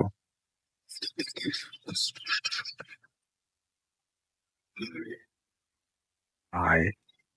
শুধুমাত্র এই একটা শব্দ বলেই সে ডাকতো। অনেক ফকির দিয়ে অনেক তেল পড়া মায় এনে শরীরে মাখিয়ে দিত, কিন্তু কিছুতেই সে আমায় ছাড়তো না। সে আমায় গভীর রাতে ডাকতো। যখন ডাকতো তখন আমার দুনিয়ার কোনো খেয়াল থাকতো না। আমি দরজার খিল খুলে বাইরে যেতে চাইতাম, কিন্তু আশ্চর্যের বিষয় হলো তখন আমার সারা শরীরে অন্যরকম এক শক্তি চলে আসতো। আমাকে মা পাখার ডাঁট দিয়ে অনেক আঘাত করতো, কিন্তু আমি টেরই পেতাম না। ইভেন আমার ভাইয়া, আব্বু, মা ও আমাকে ধরে রাখতে পারতো না। কিন্তু আমার আর দরজার বাইরে যাওয়া হয়নি। যদি বের হতাম, খুব সম্ভব আমায় সে নিয়ে চলে যেত। এবার মূল ঘটনায় আসি।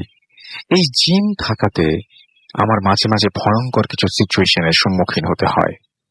যে ঘটনাটি সেটা 2006 সালের জুলাই মাস, বর্ষার মৌসুম। আমাদের স্কুলের পেছন দিয়ে একটা রাস্তা চলে গেছে আরেক গ্রামে। গ্রামটি ছিল খুবই নিস্তব্ধ। ওই গ্রামে যাওয়ার আগে অনেক খালি জমি পড়ে, আর পরে 3 রাস্তার মোড়। ওই 3 রাস্তার মোড়ের আশেপাশে কোনো বাড়ি নেই, শুধুই ক্ষেত আর ক্ষেত। বর্ষার কারণে রাস্তার দুই পাশে পানি এসে খালের মতো হয়ে যেত। এক খাল থেকে আর এক খালে যাওয়ার জন্য রাস্তার মাঝখানে একটা গর্তের মতো ছিল। আমরা ওটাকে ভাঙার পাড় বলতাম। বর্ষায় যা নিমিষেই নৌকা চলাচল করতে পারে সেই জন্য। ঘটনাটি ঘটার 1 সপ্তাহ আগে আমাদের এলাকায় এক বৃদ্ধ মহিলা মারা যায়। শুনেছি সে নাকি ভিক্ষা করতে এসে সেই ভাঙার পাড়ে পানিতে পড়ে মারা যায়। লাশটি আর জানাজা হয়নি।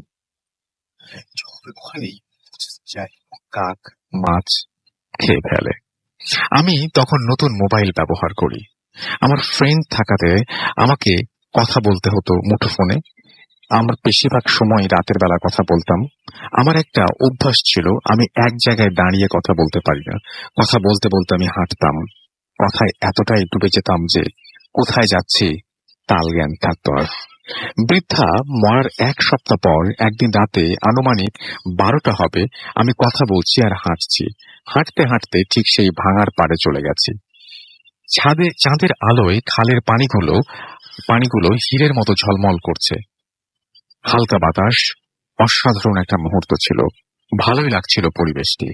আমি দুবলার স্যান্ডেল দিয়ে বসে কথা বলছি আর খালের দিকে তাকিয়ে আছি। এমন পরিবেশ হঠাৎ আমার সেই বৃদ্ধার মৃত্যুর কথা স্মরণ ছিল না। আমি যেখানে বসেছি তার 4-5 হাত দূরে ভাঙাটি। কথা বলার এক পর্যায়ে আমি অনুভব করলাম আমার সারা শরীরের পশমগুলো দাঁড়িয়ে যাচ্ছে। মোবাইলের অপর প্রান্ত থেকে হাসির শব্দ হচ্ছে। আমি আমার বান্ধবীকে ধমকের সুরে বলি, হাসছো কেন? তার কোনো উত্তর নেই, সে হেসেই চলেছে। আমার খুব রাগ হলো, আমি লাইনটা কেটে দিলাম। হঠাৎ ভাঙার কাছ থেকে একটা গোঙানির শব্দ পেলাম। জ্যোৎস্নার আলোতে দেখতে পেলাম একটা সাদা কাপড় কলা গাছের মতো কিছু একটার সাথে মোড়ানো। একবার ভাঙার ওপার যাচ্ছে, আবার এপার আসছে। আশ্চর্যের বিষয় হলো কোনো স্রোতই ছিল না। আমার তখনও মনে নেই যে এখানে বৃদ্ধা মারা গেছে। আমি জিনিসটা ভালো করে দেখার জন্য আরেকটু সামনে যাই। একেবারেই সামনে গিয়ে আমি আমার মোবাইলের টর্চ মারি। আমি যা দেখতে পাই সেটা নিজের চোখে বিশ্বাস করাতে পারিনি। আমি দেখলাম সেই বৃদ্ধার লাশ আমার দিকে তাকিয়ে আছে। আমি চোখের পলক ফেলতে পারছিলাম না, সেখান থেকে পেছন দিকে পালাতেও পারছিলাম না। আমি একেবারেই মূর্তির মতো হয়ে গেছি। তার চোখের দিকে আমার চোখ পড়েছে। চোখগুলো নিমেষেই লাল রক্ত জমাট বাঁধা হয়ে গেল। আমার মোবাইলের লাইট তার চোখের দিকে পড়ে আছে। আমি ওখানেই অজ্ঞান হয়ে পড়ে যাই। যখন জ্ঞান ফিরে পাই তখন নিজেকে আবিষ্কার করি আমাদের খেলার মাঠে। আশ্চর্যের বিষয় হলো আমি ওখানে কিভাবে এলাম। আর যখন আমি অজ্ঞান হয়েছিলাম আমার ফোন মাটিতে পড়ার কথা। পকেট থেকে ফোন বের করে দেখি রাত 3:44। আমি উঠে দাঁড়াই, বাসায় আসি, আমার শরীরে জ্বর অনুভব করি, আম্মুকে ডাকি। আম্মু কিছু না জানিয়ে শুধু বলি স্বপ্ন দেখে ভয় পেয়েছি। একটু পানি খেয়ে আবার রুমে আসি, ঘুমিয়ে পড়ি সাথে সাথে। পরের দিন সকালে ঘুম থেকে উঠে আমার বান্ধবীকে কল দেই, তাকে জিজ্ঞেস করি কাল রাতে ফোনে কথা বলার সময় তুমি হাসছিলে কেন। তার উত্তর শুনে আমি বিস্মিত। হাসলাম মানে? কাল রাতে তো তোমার সাথে আমার কথাই হয়নি। আমি সাথে সাথে লাইনটি কেটে দিলাম। কল লিস্টে তার রিসিভ করা কল খুঁজতে লাগলাম। আমার গলা শুকিয়ে আসছিল। গত রাতে কোনো কল আসেনি, যে লিস্টে আছে সেটা আগের রাতের। তাহলে কাল রাতে কার সাথে কথা বললাম? ঘটনাটা আম্মুকে বলি, আম্মু এক ফকিরের কাছে নিয়ে যায়। ফকিরের মুখ থেকে শুনলাম সেটা হচ্ছে আমার সাথে যেই মেয়ে জিন আছে সে আমার ভালো চায়, তাই আমার বিপদে সে আমায় উদ্ধার করেছে। আমি যেন বেশি রাতে আর বের না হই সেই নির্দেশ ফকির আমাকে দিয়ে দিলেন। সেই জিন এখনো আমার সাথে আছে, এখনো গভীর রাতে আমাকে ডাকে। তবে এখন আগের মতো আর কাঁদি না, আমার অভ্যেস হয়ে গেছে। আমি জানি না এটা লিসেনারদের কিংবা আপনাদের কেমন লাগবে, কি ভাবছেন, তবে ঘটনাটি একেবারেই সত্য। আম্মু কাউকে ঘটনাটি বলতে না করেছিল, কিন্তু ভূত আসলে শেয়ার না করে পারল।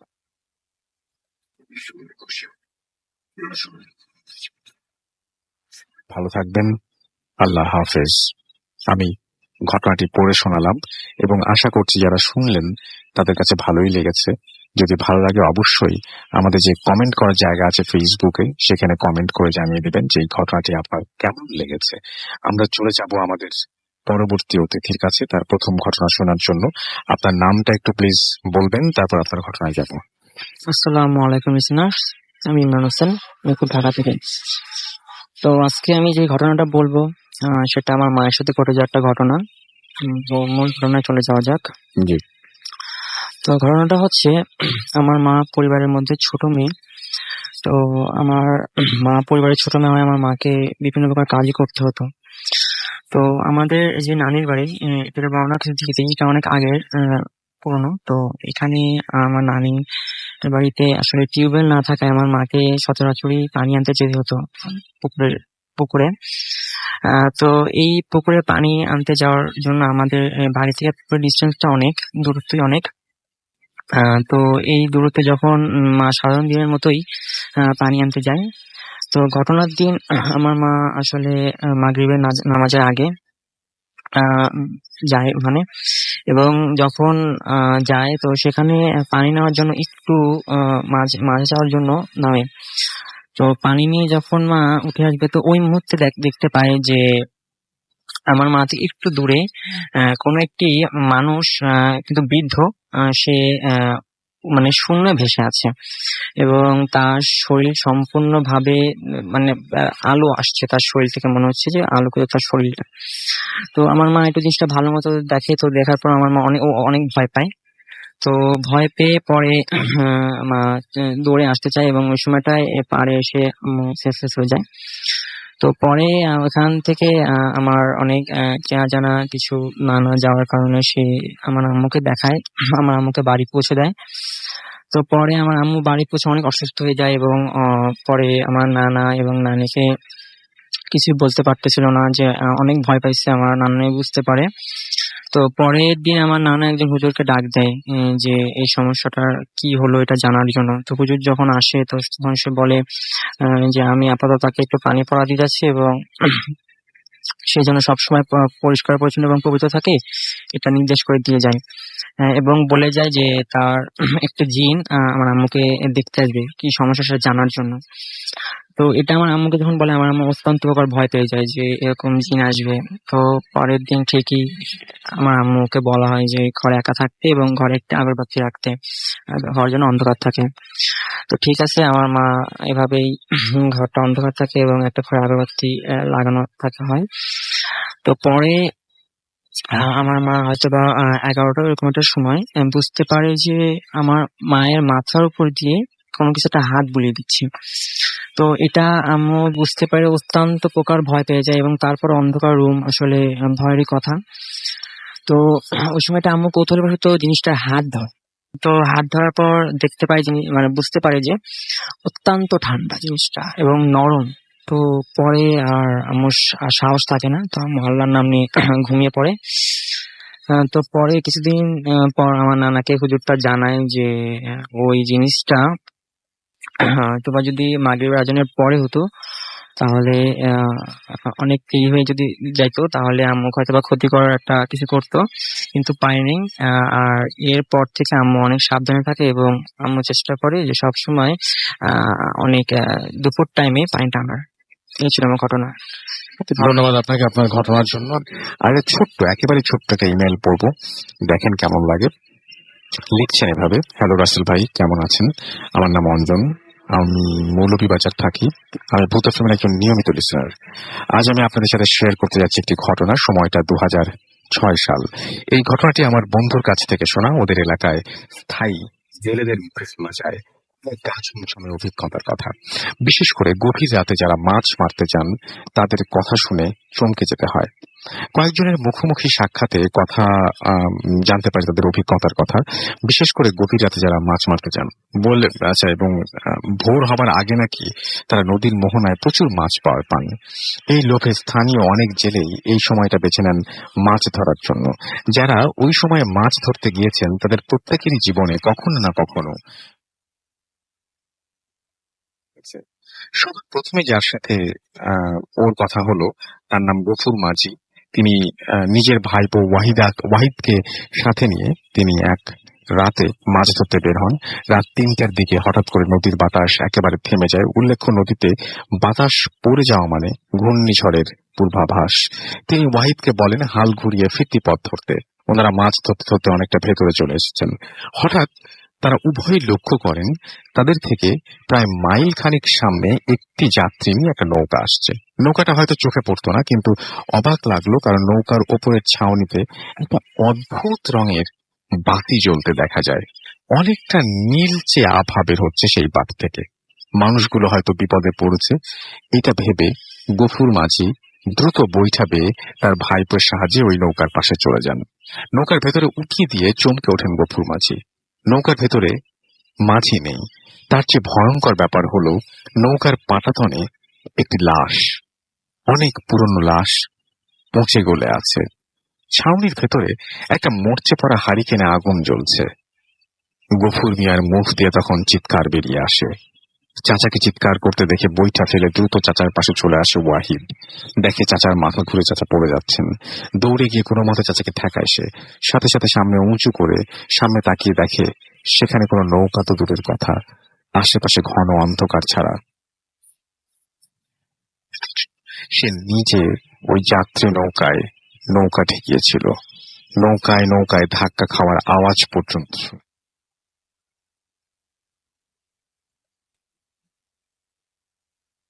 হয়ে পড়ে।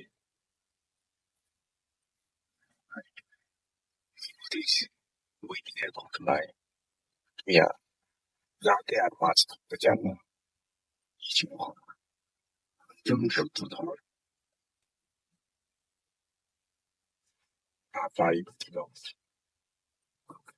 উপজেলা, জেলা উপজেলা, মৌলভীবাজার, বাংলাদেশ।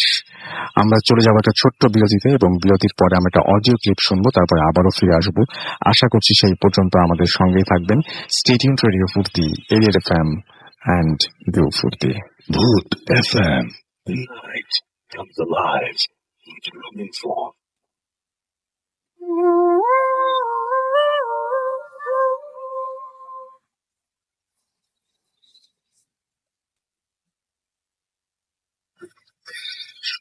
সবসময় রেডিও ফুর্তি এফএম। আমি রাসেল আছি সাথে, আমার সাথে রয়েছে মাসুম ভাই এবং আজকের অতিথিরা। আপনাদের সবাইকে আরো একবার স্বাগত জানাচ্ছি। ঘড়িতে সময় রাত 1:37। আমরা চলে যাব আমাদের অতিথির কাছে এবং তার শেষ ঘটনাটা আমরা শুনে আসবো। এরপর একটা অডিও ক্লিপ আমাদের হাতে আছে, সেই অডিও ক্লিপটি আমরা প্লে করব। চলে যাচ্ছি ঘটনায়। আপনার নামটা প্লিজ একটু বলবেন, তারপর আপনার ঘটনায় যাবো। আসসালামু আলাইকুম লিসেনার্স, আমি ইমরান হোসেন, ঢাকা থেকে। তো আজকে যে ঘটনাটা আমি বলবো সেটা আমার সাথে ঘটে যাওয়া একটা ঘটনা। তো ঘটনাটা হচ্ছে এরকম যে আমি সাধারণ দিনের মতোই নিজের ঘরে ঘুমোতে যাই। তো আমার যখন ঘুমাতে যাই, তো ঘুমাতে যাওয়ার কিছুক্ষণ পরে আরেকটু জোরে বলবেন প্লিজ। জি হুম, যখন আমি আমার ঘরে ঘুমাতে যাই, তো ঘুমাতে যাওয়ার কিছুক্ষণ পরেই আমি ফিল করতে পারি যে আমার ঘরের যে আবহাওয়াটা এটা অত্যন্ত ঠান্ডা হয়ে গেছে। একটু তো আমি একটু এটা ভয় পেয়ে যাই যে এটা কেন হলো। তো আমি সেটা স্বাভাবিকভাবেই নেই যে হয়তোবা আজকের আবহাওয়াটা একটু ঠান্ডা এই জন্য হয়েছে। তো ঠিক আছে, আমি আবার ঘুমানোর চেষ্টা করি। তো এবার যখন আমি ঘুমাতে যাই, তো আমার মনে হচ্ছিল যে আমার পাশে কোনো কিছু চলাফেরা করতেছে অথবা হাঁটাহাঁটি করতেছে।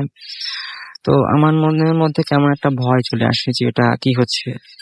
তো আমি আবার আল্লাহর নাম নিয়ে সূরা পড়ে চেষ্টা করি আবার ঘুমাবো। তো এবার ঘুমাতে ঘুমাতে হঠাৎ করে আমি চিৎকার দিয়ে উঠি, যা আসলে যেটা হলো সেটা না হলেও পারতো, যে আমার বাম হাতে কোনো তিন আঙ্গুলের একটা আঁচড়ের দাগ হঠাৎ করে আসে এবং আমি চিৎকার দিয়ে উঠে ভয় পেয়ে যাই যে কি হলো এটা। তো আমি আমার চিৎকার শুনে আমার বাবা মাও চলে আসে যে কি হলো হঠাৎ করে আমার। তো পরে আসার পরে আব্বু বলে যে তোমার কি হয়েছে, তুমি এত চিৎকার কেন দিলে? তো আমি বলি যে আমি কি জানি না, আমার হাতে মনে হচ্ছে যে কেউ খামচি দিছে। তো আমি পরে যখন দেখি জিনিসটা, লাইট দেওয়ার পর আমি যখন জিনিসটা দেখতে পাইছি, হ্যাঁ সত্যি আমার হাতে 3টা আঙ্গুলের খামচির দাগ এবং অনেক বড় বড় ছিল। তো আমি এটা আসলে নিতে পারতেছিলাম না, অনেক ভয় পাচ্ছিলাম। তো পরে আব্বু আম্মু বললো যে ঠিক আছে, সমস্যা নেই, আমি সূরা পড়ে দিচ্ছি, তুমি ঘুমাও। তো ঠিক আছে, আমি ঘুমিয়ে যাই। তো কিছুদিন পরে আমার একজন হুজুর আমার সাথে দেখা করতে আসে এই সমস্যাটা, যখন আমার আব্বু হুজুরকে বলে। তো সে আসার পরে সে আমার সব ঘটনা যখন শুনি, তো সে বললো যে ঠিক আছে, তুমি এক কাজ করো, সেটা যে তুমি সবসময় পবিত্র থাকার চেষ্টা করো এবং আমি দেখতে চাই যে তোমার সমস্যাটা কি। তো সে আমাকে কিছু কথা বলে দেয় যে তুমি দোয়াগুলো পড়বে এবং সবসময় চেষ্টা করবে যে রাতে তাড়াতাড়ি ঘুমানোর এবং সবসময় পরিষ্কার পরিচ্ছন্ন থাকার। তো এরপর থেকে আমি এভাবেই থাকি। আমার এরকম কোনো সমস্যা পরে হয়নি, কিন্তু মাঝে মাঝে আমি জানি না আমার কি হয় যে আমার কানের পাশে কোনো একটা আওয়াজ আসতে থাকে। তারপরও আসলে আমি বুঝি না যে আওয়াজটা কিসের। অনেক সময় ভয় পেয়ে চুপচাপ থাকি, অথবা অনেক সময় বাবা মাকেও বলি যে এই সমস্যাটা হচ্ছে, কি করা যায়। তো আব্বু আম্মু বলে যে সমস্যা নেই বাবা, হয়তোবা এটা আমার আগের থেকেই এটা থাকায় আসলে আমারও এবং আমার বাবা মা এখন জিনিসটা ভাবে কেয়ার করে না। বাট তারপরও আমি এই জিনিসটা থেকে চাচ্ছি যে কিভাবে শেষ হোক আমার লাইফ থেকে এই সমস্যাটা, কারণ এভাবে তো সবসময় বাঁচা যায় না। তো এই ছিল আমার ঘটনা। আর সবাই চাই। অনেক ধন্যবাদ আপনাকে। আমি কিছু কমেন্ট পড়বো এবং তারপরে আপনাদের একটা অডিও ক্লিপ শোনাবো। নুসরাত মালা আমাদের সঙ্গে আছেন এবং আমাদের সঙ্গে আছেন দেখতে পাচ্ছি তিনি বলছেন যে সারাদিন রোজা রেখে হঠাৎ করে ঘুমিয়ে পড়েছিলেন এবং মাত্র ঘুম ভাঙলো, দেন ভূত এফএম শোনা শুরু করলেন। জিএমস শহীদুল ইসলাম সোহাগ আমাদের সঙ্গে আছেন, অ্যাপ দিয়ে শুনছেন। রিফাত ইসলাম আমাদের সঙ্গে আছেন, ভালো লাগছে তাই লিখেছেন। সঞ্জীব রহমান আমাদের সঙ্গে আছেন। জোস আমাদের সঙ্গে আছেন দেখতে পাচ্ছি। সন্দীপ হুসাইন, এছাড়াও আমাদের সঙ্গে মেহেদি হাসান আছেন, লিখেছেন নাইস। রাজীব চৌধুরী আমাদের সঙ্গে আছেন। নাজমুল আহমেদ শুভ আমাদের সঙ্গে আছেন। আমাদের সঙ্গে আছেন আহমেদ নয়ন, এছাড়াও শিমুল শাওন আমাদের সঙ্গে আছেন। আমাদের সঙ্গে আছেন রুবেল আহমেদ, এছাড়াও আছেন আমাদের সঙ্গে আদনান হাবিব। আরিয়ান জয় আমাদের সঙ্গে আছেন। নাজমুল আহমেদ শুভ আমাদের সঙ্গে আছেন। প্রীতম হাসান আছেন আমাদের সঙ্গে। আর এম সন্ধি ঢাকা কলেজ থেকে আছেন আমাদের সঙ্গে। নাজমুল আহমেদ শুভ আমাদের সঙ্গে আছেন। স্পর্শের স্পন্দন আমাদের সঙ্গে আছেন, নোয়াখালী থেকে শুনছেন তিনি। মুনতাসির রহমান সিজান আমাদের সঙ্গে আছেন। আমাদের সঙ্গে আছেন হুসাইন শাকিল। আল আমিন আর এম আমাদের সঙ্গে আছেন। আমাদের সঙ্গে আছেন নাজমুল গগন, আমাদের সঙ্গে আছেন আরিয়ান জয়, এছাড়াও আমাদের সঙ্গে আছেন মিহাদ জয়। আমাদের সঙ্গে আছেন দেখতে পাচ্ছি তানজিম হুসাইন, নাজমুল হুসাইন বাপ্পি আমাদের সঙ্গে আছেন। আমাদের সঙ্গে আছেন সম্রাট রনি, এছাড়াও আমাদের সঙ্গে আছেন দেখতে পাচ্ছি সাইফুল আলম রনি।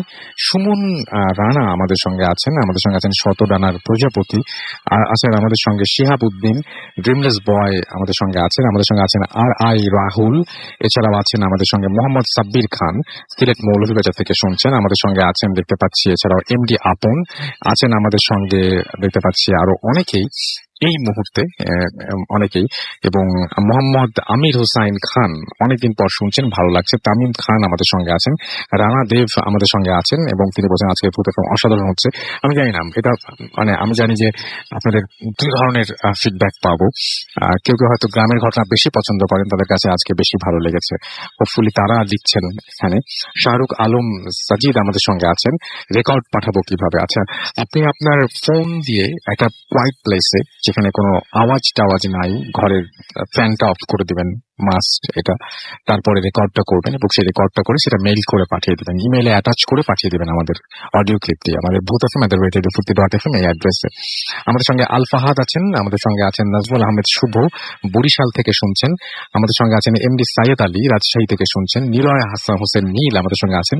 আমরা প্রচুর ঘটনা পাই রাজশাহী এবং খুলনা থেকে, প্রচুর ভয়ঙ্কর ভয়ঙ্কর ঘটনা পাই। অন্য সব জায়গা থেকে তো আসে, কিন্তু স্পেশালি এই দুটো জায়গায় এত ঘটনা কেন পাই আমি জানি না, তবে প্রচুর পাই রাজশাহী এবং খুলনা এই দুটো জায়গা থেকে। ঢাকা থেকে তো পাই, চট্টগ্রাম থেকেও পাই, সব জায়গা থেকে পাই, কিন্তু আমি চাই যে সব জায়গা থেকেই সমানভাবে ভয়ের ঘটনা পেতে। তো যাই হোক, আমাদের সামনে ঈদ এবং এখন মাহে রমজান চলছে, এবং সিয়াম সাধনার মাস এটা আমরা সবাই জানি, এবং আশা করব যে এই রমজানে আপনিও সুস্থ থাকবেন এবং সুস্থভাবে সব রোজাগুলো পালন করতে পারবেন। আল্লাহ আপনাকে সেই তৌফিক দিন এবং আমাদের সবাইকে সেই তৌফিক দিন আল্লাহ। এবং আমরা ঈদে একটা অসাধারণ একটা এপিসোড করতে চাই, যেটা আপনাদের হেল্প দরকার, আপনাদের পাঠানো ঘটনা নিয়ে। সুতরাং ঈদের স্পেশাল এপিসোডের জন্য আপনার জীবনের স্পেশাল ঘটনাটি পাঠিয়ে দিন আমাদেরকে যত দ্রুত সম্ভব, কারণ ঈদের আর খুব বেশি দেরি নেই। মানে ঘটনা সিলেক্ট করা, তারপরে আপনাদেরকে ডাকা স্টুডিওতে, সবকিছু মিলিয়ে একটু হয়তো সময়ের ব্যাপার।